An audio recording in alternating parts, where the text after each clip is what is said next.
মূল ঘটনাটা শুরু হয়েছে যখন বিভিন্ন আন্তর্জাতিক প্রতিবেদনে বলা হয়েছে বাংলাদেশ চীনের কাছ থেকে প্রায় 20টা চেংদু J-10CE ধরনের আধুনিক যুদ্ধবিমান কিনতে যাচ্ছে।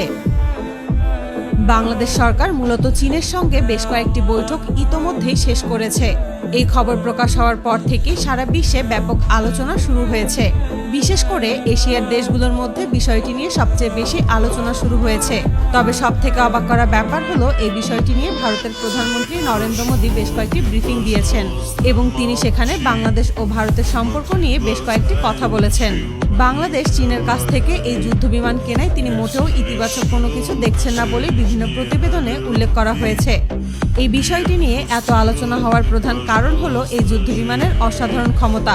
এটি চীনের নিজস্ব তৈরি একটি মাল্টি-রোল ফাইটার জেট।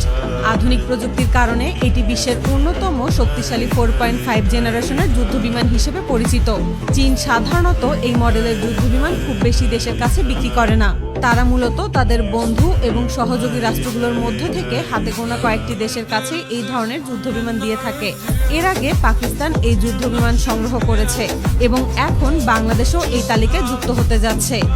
এই যুদ্ধবিমানে রাশিয়ার তৈরি অত্যাধুনিক টার্বোফ্যান ইঞ্জিন ব্যবহার করা হয়েছে। এর থেকেও আশ্চর্যের ব্যাপার হলো এই যুদ্ধবিমানের সর্বোচ্চ গতি ঘন্টায় প্রায় 2400 কিলোমিটার, অর্থাৎ এটি শব্দের গতির প্রায় দ্বিগুণ গতিতে উঠতে পারে। এছাড়াও একবার সম্পূর্ণ জ্বালানি ভরে এটি প্রায় 4000 কিলোমিটার পর্যন্ত যেতে পারে বলে বিভিন্ন প্রতিবেদনে উল্লেখ করা হয়েছে।